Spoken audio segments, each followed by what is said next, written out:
Hello, this is a video response to a David Pakman show segment entitled Religious Hate. One voicemail we received responding to my thoughts yesterday about the similarities between the demands and desires of ISIS and those of right-wing American Christians.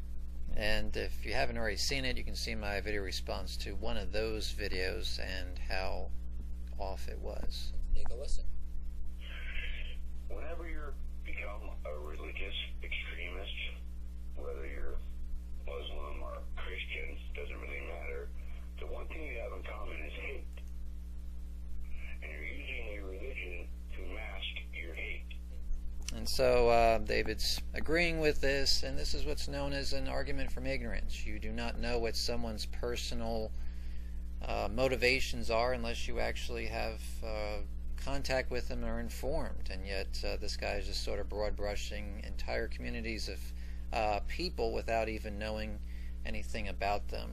And David thinks that this is a good idea, except if it were to be done to him and his group of people. No question about it, and even at the micro level, we see it with opposition to gay marriage in the U.S., right? Which is, listen, it's not that I personally hate or dislike gay people as individuals. It's that what they're doing is immoral, and it's a religious belief, and that's what Jesus would have believed. It's absolutely that was actually a very good representation of the Christian position, that it is because of morality, and actually it's because of morality on David's side of the issue too, that he's in favor of gay marriage. You wouldn't be for it unless you thought it was moral.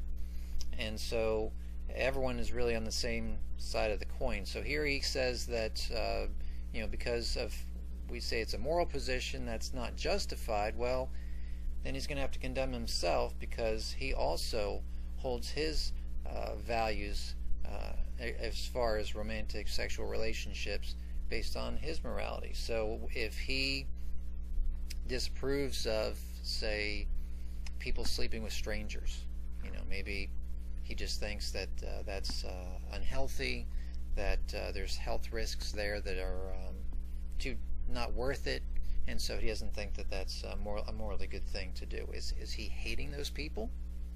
No, he's actually probably concerned they're going to get AIDS, and it's not a good idea. It's not hate at all. It's actually that he would care for a friend or something, or just people in general, that he would encourage not to do that type of thing.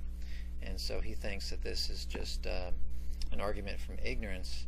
Is just spot on. And what this actually may be, it's interesting why hate is always attributed to folks that are not in favor of same-sex marriage, when he said it very well, that it's because of our morality, it's because of the teachings of our faith, but it could be that it's actually he that hates, and the person, he had a call in, on his voicemail, that's what that was there. But there's a concept in psychology called psychological projection, in which you project your feelings on others, okay, and you think that they feel or approach the things the same way that you do, in which it says it's a theory in which humans defend themselves against unpleasant impulses by denying their existence in themselves while attributing them to others. And I want to play a little segment here. This is a guy, he happens to be gay, and he's on a Rubin Report, who Dave Rubin is also gay, and they're talking about a attorney that was in the Prop 8 case for it.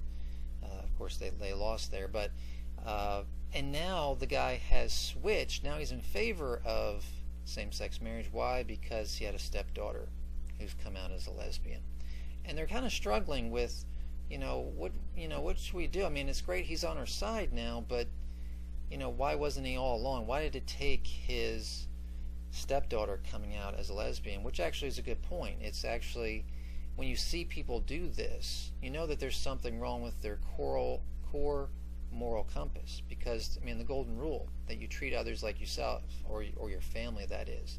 And if this attorney knew all along that, hey, if one of my kids came out as a gay, lesbian, then then I'd be for it. Well, then you shouldn't be,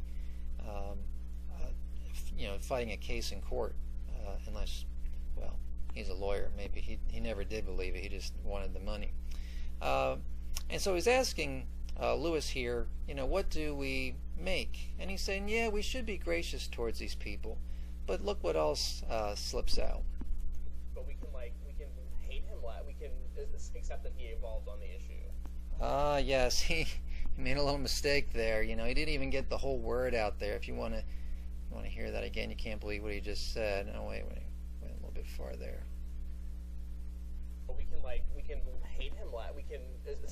Yes, hate him less. You don't agree with us on same-sex marriage. We hate you. And if you change your mind even and come over, well, then we'll just hate you less.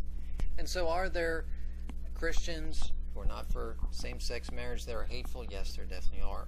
Are there people that are for same-sex marriage that are hateful? Well, yes, they definitely are. We all hold our different moral points of view.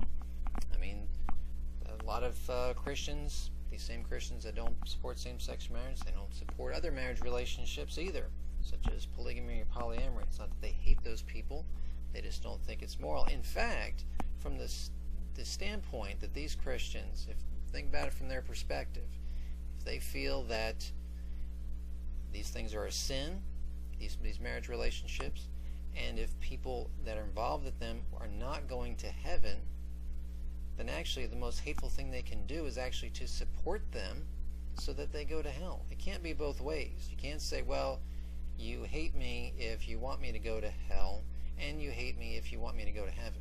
Well, it can't be both ways. I understand that folks are like, hey, this is what I want to do, and I want you to support it, and I think that's what would be loving. Yes, that would be loving from your perspective. But from their perspective, it actually might be or is a hateful thing for them to support.